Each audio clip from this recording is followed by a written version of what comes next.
In this video, I'm going to show you how you can format the code in Eclipse IDE. So let's see how we can do this thing. So this is on POM file. If you want to format this file, we just need to select the portion which we want to format. For example, I want to format like this portion.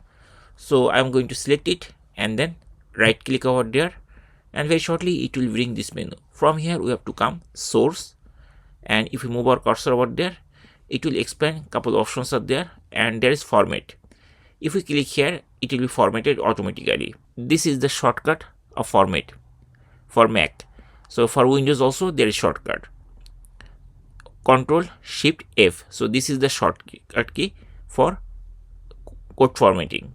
So I'm going to choose format instead of the shortcut. I'm going to choose from this source, then format.